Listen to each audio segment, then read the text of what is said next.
Please ensure the loan is repaid. While I was working, an unexpected email popped up in my personal inbox. It was from Laura, my wife, with a short subject line. "Oh, I'm sorry, honey. I've fallen in love with someone else and decided to start a new life with him." Before diving into the story, comment where you're watching from and don't forget to subscribe so you won't miss the latest stories. The words left me stunned. Laura wrote that she had fallen in love with Ethan Brooks, a colleague at Bright Star Events in Willow Creek, Oregon. She decided to leave me and our daughter Sophie to start a new life with Ethan. Not only that, she revealed plans to take the Jeep Grand Cherokee we recently bought, a car in my name, purchased with a $35,000 bank loan.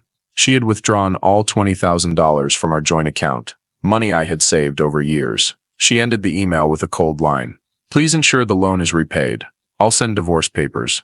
Don't contact me." I was shocked, my hands trembling, rereading each line as if they'd disappear. Laura, my wife of 12 years, had betrayed me without hesitation. My head spun, my heart pounded. Desperately trying to reach her, I dialed Laura's number, struggling to suppress panic.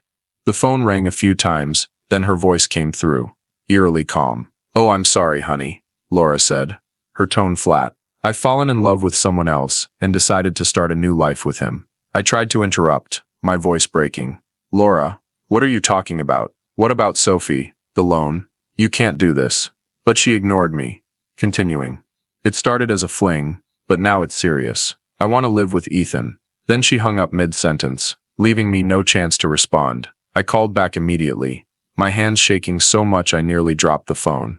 But Laura's number was blocked. She was completely gone. I sat frozen, still clutching the phone. The Jeep, the $35,000 loan, and the $20,000 in savings, money I'd saved from overtime work, now belonged to Laura and this Ethan guy. I thought of Sophie, our 10-year-old daughter at home, probably doing her homework. How could I tell her that her mother had left, abandoning us with a massive debt? I wondered, what did I do to make Laura do this? When did she change? I returned home, my heart heavy. When I opened the door, I saw Sophie at the dining table, diligently working on her math homework. She looked up, immediately noticing my unusual expression. "Dad, what's wrong?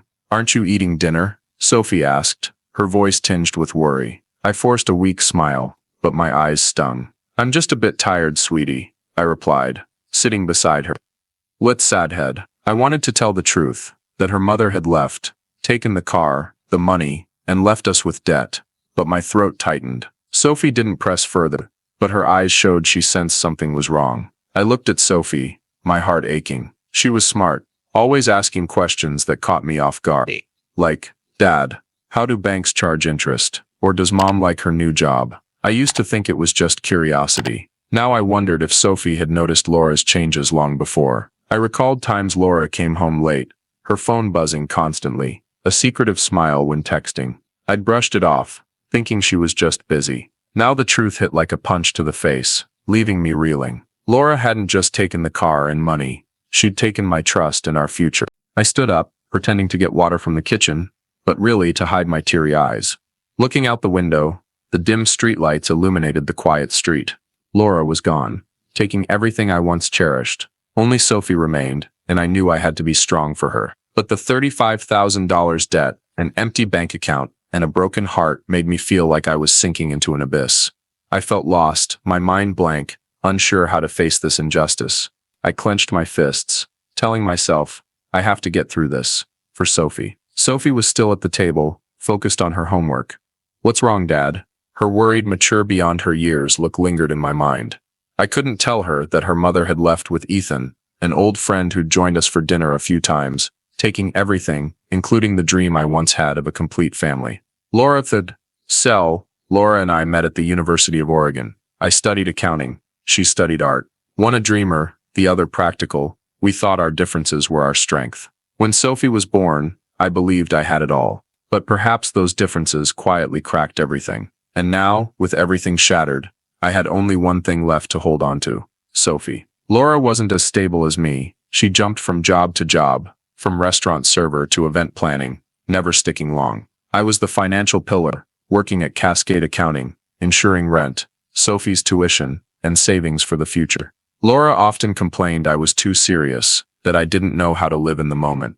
I thought it was just her personality, but now I wondered if she'd grown tired of family life long ago. Everything changed about 3 years ago when Laura started part-time work at Bright Star Events, an event planning company in Willow Creek. She seemed more stable, at least financially, and began talking about making family memories. I was surprised but pleased, thinking Laura finally wanted to commit.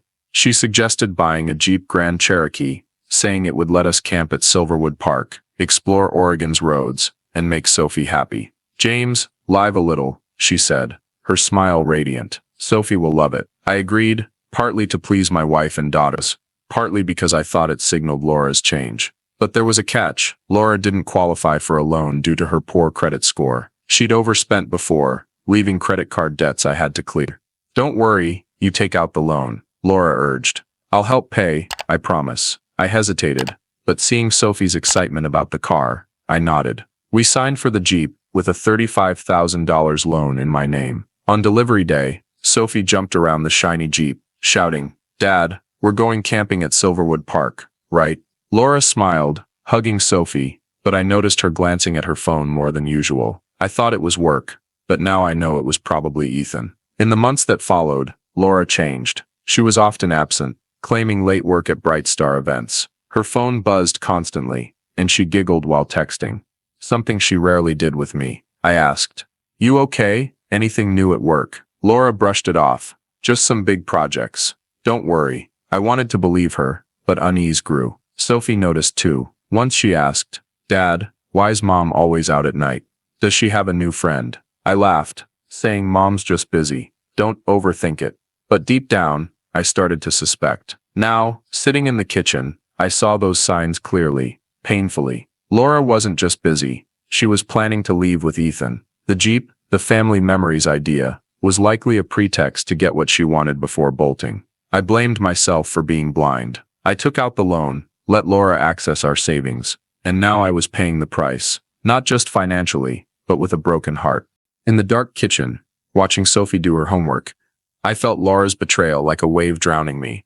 Recalling happy family days only deepened my self-blame. Laura had left with Ethan, taking the Jeep and $20,000 in savings, leaving me with the $35,000 loan, and the responsibility of raising Sophie. I wanted to be strong for her, but my broken heart and financial pressure were dragging me into an abyss. In the days that followed, I was like a ghost. I stopped eating properly, sipping coffee to stay alert at Cascade Accounting. Colleagues noticed my change, dark circles, weak voice, but I brushed it off, just lack of sleep. I didn't want anyone to know Laura had betrayed me, didn't want pity, but the truth was I couldn't focus. Numbers on my computer screen danced, and I made frequent mistakes in reports. I knew I was crumbling but didn't know how to stop. Sophie noticed too. One evening, as I sat dazed at the dining table, she put down her pencil and looked at me. "Dad, where's Mom?" she asked, her voice trembling. "She hasn't been home for days. Something's wrong with you and Mom, right?" I looked into her bright eyes, knowing I couldn't hide anymore. I took a deep breath, trying to keep my voice steady. "Sophie, Mom left. She loves someone else and wants to live with him. She took our car and savings." Sophie blinked, her lips pursed. "So it's like you and Mom are getting divorced?" she asked. I nodded, my throat tight. "I'm sorry, sweetie. I didn't want you to go through this." Sophie was silent for a moment, then said, "Dad, I knew Mom was acting weird. She was always out at night, right? I guess something was up." Her voice was firm, but I saw her eyes redden. I wanted to hug her, tell her everything would be okay, but I wasn't sure I believed it. Sophie was only 10, but her perceptiveness made me both proud and heartbroken. I blamed myself for letting Laura destroy her world. My body began reacting to the stress. I couldn't sleep, had constant headaches, and sometimes felt my heart race irregularly. I tried to work and care for Sophie, but each day felt like a battle. One morning at Cascade Accounting, during a meeting with colleagues, I suddenly felt dizzy. I tried to stand and present, but my legs buckled. "Sorry, I need a moment," I whispered, collapsing into my chair. Colleagues crowded around, voices full of concern. "James, are you okay?" I couldn't answer, my head spinning. Then everything went black. When I woke, I was in a room at Willow Creek General Hospital. The beeping of machines echoed in my ears, and the smell of antiseptic made me nauseous. The doctor explained I'd collapsed from stress-induced exhaustion, with signs of serious heart trouble. "You need surgery urgently," he said. "Decide quickly." Lying in the hospital bed, staring at the IV drip and white ceiling. I felt pathetic. It's just stress, I thought, but tears welled up. I, a father, a diligent accountant, was now here, helpless against debt and betrayal. Sophie visited as soon as her school was notified. She ran into the room, her face pale, eyes wide with fear. "Dad, what's wrong? Are you going to die?" she shouted, her voice breaking. I quickly wiped my tears, forcing a smile. "No way, I'm not leaving you alone." Sophie grabbed my hand, tears streaming down her face. "My teacher called me, said you were taken to the hospital." I was so scared, my heart felt like it stopped. She tried to act tough, but her trembling voice broke my heart. Sophie was only 10, supposed to be carefree, but now she was worrying about me. I looked at Sophie, a surge of determination rising. I had to recover for her, but the doctor later said my condition was worse than expected. I needed major surgery and long-term rest. While in recovery, I received a debt collection letter from the bank at home. In a panic, I checked my account via a phone app. The $20,000 balance was now $33.90. Laura had drained it, just as she'd said in her email. I wanted to call her, demand the money back, but her number was still blocked. I thought of the Jeep, but it was with Laura and Ethan.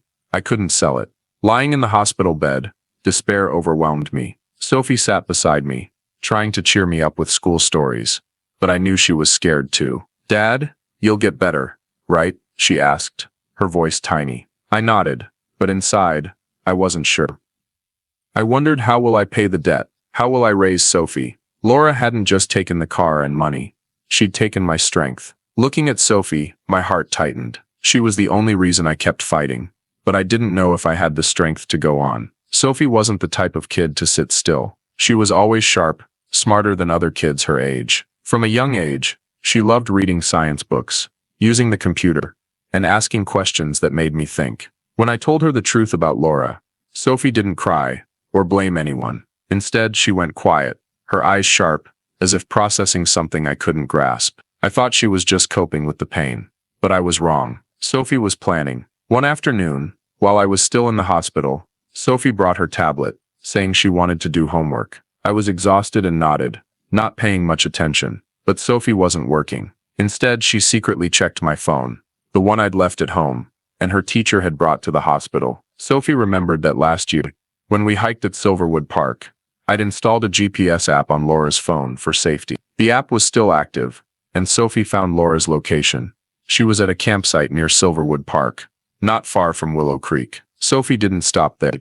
She opened her tablet, searching for information on Ethan Brooks. With a few quick moves, she visited Bright Star Events' website, where Laura worked, and found Ethan's name on the staff list. Digging deeper, she discovered Ethan had financial troubles, once sued for credit card debt. Sophie frowned, whispering, "If Mom's with someone like that, she's in trouble." She decided to dig further. Sophie recalled Laura mentioning Ethan in passing conversations, and once, Laura spoke of his family in Portland. Using her tablet, Sophie searched and with some luck, found Harold and Margaret Brooks, Ethan's parents, on an old social media page. Sophie called them, pretending to be Laura's classmate.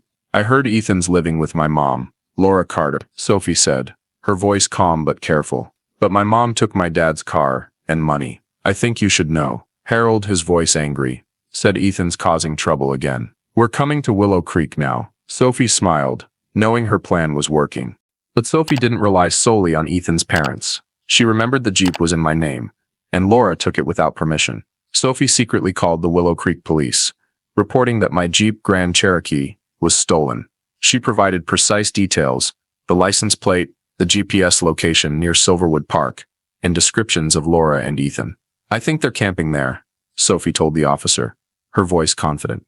The officer promised to check, and Sophie hung up, feeling a mix of excitement and pride. When Sophie returned to my hospital room, I was still clueless about her plan. I saw her typing on her tablet and asked, "Doing homework?" Sophie nodded, smiling. "Yeah, Dad, I'm finding a way to help you." I thought she was joking, but her eyes sparkled with determination. I was too tired to press, just held her hand, grateful she was there. But inside I was still drowning in despair, thinking about the debt and my health. Sophie didn't tell me anything, worried it would stress me more. She knew I was weak, and wanted to act alone. In her mind, the plan was clear. Use GPS to find Laura, involve Ethan's parents, to pressure them, and alert the police to recover the car. she whispered to herself. Mom can't abandon Dad and me like that. Sophie remembered Laura's promises to do anything for the family, and now she was determined to make her pay. I lay in the hospital bed, looking at Sophie, my heart aching. She was only 10, supposed to be carefree, but now she faced her mother's betrayal. I blamed myself for not protecting her, for not seeing Laura's behavior sooner. But seeing Sophie's resolute eyes, I felt a tiny spark of hope. I didn't know what she was doing, but I knew she was stronger than I thought. I held her hand, saying, "You're everything to me." Sophie smiled, but in her mind her plan was taking shape. I was discharged after heart surgery, but my body was still weak, and my mind heavy. Laura had left, and I stood in a completely different world. Everything I'd built was now in ruins. But amidst the collapse, Sophie stayed by my side. She wasn't just my comfort, she was the only reason I didn't give up. Back at our small home, I received a debt collection letter from the bank, reminding me of the Jeep loan. I sat at the dining table, opened the banking app on my phone, and stared at the $33.90 balance, wanting to cry. Sophie, doing homework nearby, noticed my despair. "Dad, you're worrying about money again, aren't you?" she asked, her voice certain. I sighed, no longer wanting to hide. "Sophie, I don't know how to pay the debt. Mom took all the money, and the car. I'm scared I can't provide for you." Saying it, I felt pathetic, a helpless father. Sophie put down her pencil, looking straight at me. "Dad, I have something to tell you," she began, her voice serious. "I found Mom. She's at a campsite near Silverwood Park with that man, Ethan." I used the GPS on her phone to find out. I also contacted Ethan's parents in Portland, and they're furious, saying they're coming here. And I reported to the police that your Jeep was stolen. I was stunned, unable to believe Sophie, a 10-year-old, had done all that. "You did what?" I asked, my voice trembling. Sophie explained clearly, like an adult. She'd installed a recording app on her phone, planning to use it for evidence if Laura admitted taking the car and money. "Dad, we have to go to Silverwood Park," Sophie said, her eyes shining. "The police will be there, and Ethan's parents are coming. We can get the car back and make Mom pay. She's not allowed to do this to us." The determination in Sophie's voice made me both proud and worried. I hesitated. Confronting Laura and Ethan at the campsite sounded dangerous. What if things went wrong? I didn't want Sophie, a child, to be hurt further. "Sophie, this is too risky," I said, my voice uncertain. "I don't want you involved. Let me find another way." But Sophie shook her head, grabbing my hand. "Dad, we can't let Mom win. She took everything from us. You and I are a team, right?" Her words woke me up. Sophie, though small, had done more than I imagined. I couldn't let her fight alone. I took a deep breath, nodding. "Okay, Sophie, I'll go with you, but you have to promise to stay close and not do anything dangerous." Sophie smiled, hugging me tightly. "I promise, Dad. We'll do this." She grabbed her phone, checking the GPS and recording app, preparing for the trip to Silverwood Park. I looked at Sophie, torn between pride and fear. She was only 10, but her strength pushed me to try harder. In our quiet home, I thought about what lay ahead. Facing Laura would be painful, but I couldn't let her escape responsibility. Sophie was right. We were a team. I held her hand, feeling her determination fuel mine. Sophie and I left our small home, driving my old car to Silverwood Park, not far from Willow Creek. The cool air and pine scent filled the campsite, but my heart raced with anxiety. Sophie sat beside me, clutching her phone, checking the GPS. "Mom's just ahead, Dad," she whispered, pointing to an area near the lake. I nodded, trying to stay calm, but picturing Laura with Ethan made me both angry and hurt. Sophie grabbed my hand, saying, "Dad, we'll do this. I'm here with you." Her words gave me strength. When we reached the campsite, I saw the shiny Jeep Grand Cherokee, parked near a tent. Laura and Ethan sat by a campfire. 2 officers from the Willow Creek Police were already there, questioning Ethan about the stolen car based on Sophie's report. "Mr. Brooks, this car is registered to James Carter." "How did you get it?" an officer asked. Ethan stammered. "It's my girlfriend Laura's car. She said it's joint property." Laura nodded, her voice confident. "That's right, we're still married, so I have rights." I stepped forward, Sophie close beside me. "Laura, you're wrong," I said, my voice shaking but firm. "You emailed me about divorce. We're not married anymore, and you took my car without permission. That's theft." Laura scoffed, her eyes dismissive. "James, don't overreact. Joint property isn't theft. You're just jealous I'm happy with Ethan." "Sophie, standing beside me, gripped her phone, her eyes sharp. She whispered, "Dad, let her talk." Suddenly a car pulled up nearby. Harold and Margaret Brooks, Ethan's parents, stepped out, their faces furious. Sophie had contacted them, and they'd driven from Portland to confront their son. "Ethan, what trouble are you in now?" Harold shouted. "We heard from a little girl that you're living with this woman and took someone else's car." Margaret looked at Laura, shaking her head. "Young lady, did you know Ethan has a family in Seattle? A wife and 2 kids. My son lied to you, and you helped him do wrong." Laura froze, turning to Ethan. "You said you were single. You said we'd start over." Ethan looked down, silent. Laura screamed, tears streaming, realizing she'd been deceived. Sophie seized the moment, raising her phone and playing a recording she'd prepared. Laura's voice rang clear. "James, I took the car and money because I deserve it. You're nothing compared to Ethan." The officer frowned, turning to Laura. "Mrs. Carter, this is evidence you intentionally took property that wasn't yours." Laura panicked, trying to justify, I just borrowed it. But no one bought it." I stepped forward, looking straight at Laura. "Return the car now, Laura, and repay the $20,000 you took. You also owe Sophie's child support, $500 a month." Laura went silent, her face pale. Ethan, surrounded by his parents and the police, said nothing. The officer handed me the Jeep's keys, saying, "Mr. Carter, the car is yours. We'll investigate Mrs. Carter and Mr. Brooks further." Sophie grabbed my hand, smiling. "Dad, we did it." I looked at her, torn between pride and pain. Laura, the woman I once loved, stood there, defeated and alone. But she'd chosen this path. I led Sophie away from the campsite, holding the Jeep's keys. Watching Laura and Ethan, questioned by the police, I felt no victory, only emptiness. Sophie whispered, "Dad, Mom was wrong, but you and I were right." I nodded, hugging her close. We'd reclaimed the car, but the fight wasn't over. I knew I had to face the debt and the future ahead. After the confrontation, the police detained Laura and Ethan at the Willow Creek station to investigate the theft.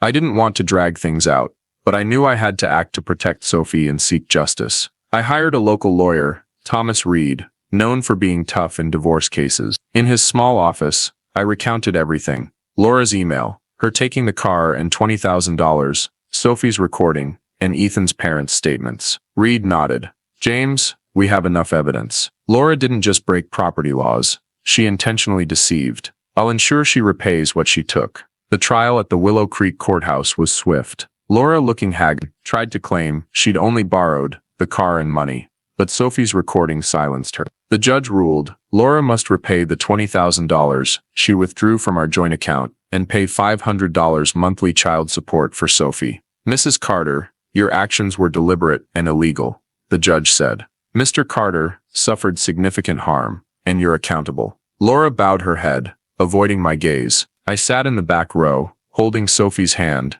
feeling relief, mixed with pain. Ethan didn't escape consequences either. His parents, Harold and Margaret, refused to help financially after learning he'd deceived both Laura and his family in Seattle. Harold told the police, bluntly, "We warned Ethan so many times. Now he's on his own." Ethan was ordered to settle personal debts and faced a lawsuit from his Seattle wife. I heard he moved to a small town, working odd jobs, no longer the charming figure he once was. I decided to sell the Jeep Grand Cherokee right after the trial. The car, once Sophie's pride, now only reminded me of Laura's betrayal. I listed it online and quickly found a buyer in Portland for enough to clear the $35,000 loan. Handing over the car, I watched it drive away, feeling a weight lift. The sale paid off the bank, and I began rebuilding our finances from scratch. Sophie stood beside me, saying, "Dad, we don't need the car, we have each other." Her words made me smile, though my heart still ached. Laura, after the ruling, took a low-level sales job at a small Portland company.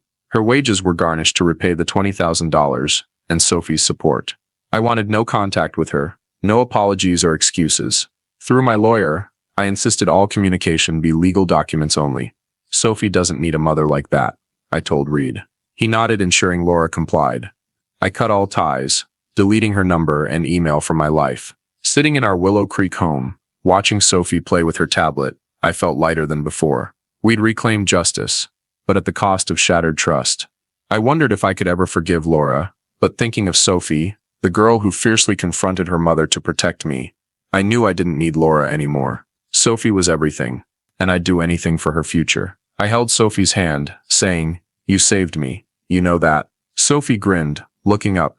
"Dad, I just wanted Mom to know she was wrong. You getting better is enough." Her words soothed my wounds. Though the road ahead was tough, I knew I wasn't alone. In our small Willow Creek, Oregon home, I felt a fragile peace. For the first time after months of chaos, Laura had paid for her betrayal, and Ethan, her lover, was disowned by his family and mired in hardship. I'd cut contact with Laura, leaving the painful past behind. But what truly kept me standing was Sophie, my brilliant 10-year-old daughter who pulled me from the abyss. My health improved post-surgery. I returned to Cascade Accounting, tackling reports and clients with renewed focus. Colleagues noticed the change, no longer dazed with dark circles, but a father ready to rebuild. I joined a single-parent support group in Willow Creek, sharing my story and learning to balance work and Sophie's care. Those talks showed me that, despite betrayal, I wasn't alone. Sophie became my light. Not only smart but thoughtful, she helped clean, wash dishes, and even made beaded bracelets to sell online. "Dad, I want to earn money for science books," she laughed, holding up a green bracelet. I watched her, bursting with pride. Sophie dreamed of becoming an engineer, spending hours on her tablet, watching coding and robotics videos. "Dad, I'll build a robot to do your accounting," she said, eyes gleaming. I laughed, hugging her, knowing she could achieve anything. One evening, Sophie and I sat at the dining table, planning a hike to Silverwood Park, once a happy memory, then a battlefield, when we faced Laura. "Dad, can we bring strawberry ice cream and eat by the lake?" Sophie asked, her voice excited. I nodded, feeling simple joy I'd long forgotten. We mapped out more trips, Oregon's coast, camping at Mount Hood, even saving for a used car to replace the Jeep. Sophie jotted everything in a notebook, saying, "Dad, this is our adventure list." Sitting there, I reflected on our journey. Laura betrayed me, stole money and trust, but she couldn't take my bond with Sophie. We'd navigated darkness together, from my hopeless hospital days to Sophie exposing Laura at Silverwood Park. I realized that, though scars remained, Sophie and I were stronger than ever. "You know," I said, holding her hand, "I thought I'd lost everything. But you showed me we can do anything." Sophie looked up, smiling. "Dad, we're a team. No matter what, I'll always be with you." Her words eased my pain. I looked out the window at Willow Creek's twinkling streetlights, feeling hope for the first time. The future might not be easy, but with Sophie, I knew we'd move forward, step by step, as an unstoppable team. James and Sophie's story in the small town of Willow Creek, Oregon, reflects real aspects of life in the U.S. today, from financial pressures and divorce fallout to the power of family and adversity. James's struggle after Laura's betrayal, taking the Jeep Grand Cherokee and $20,000 in savings, leaving a $35,000 loan, highlights financial challenges many Americans face, especially in complex divorces. U.S. Census Bureau data shows 40 to 50% of marriages end in divorce, often with property disputes and child support battles, like James's case, where Laura was ordered to pay $500 monthly. Sophie's intelligence and determination, using GPS and contacting Ethan's parents to seek justice, show the growing role of technology in resolving personal conflicts, a common U.S. trend where apps and social media are used for tracking or evidence. James's recovery, from hospital to joining a single parents group, reflects America's culture of self-reliance and community support, especially in small towns like Willow Creek. The lesson: build financial and emotional preparedness for unexpected crises and cherish family and community strength. James erred by taking the loan for Laura without clear agreements, a reminder to protect assets with legal contracts. Sophie's resilience shows that even in hardship, children can be a profound motivator. Instead of dwelling in pain, seek community support groups, as James did, to share and learn. Finally, planning simple outings like Silverwood Park shows happiness lies in small moments with loved ones, not costly possessions. Live responsibly, trust in family, and always be ready to rise after failure. Subscribe to the channel to follow James and Sophie's journey through adversity, plus more heartfelt stories. Thanks for watching, and see you in the next video from Willow Creek.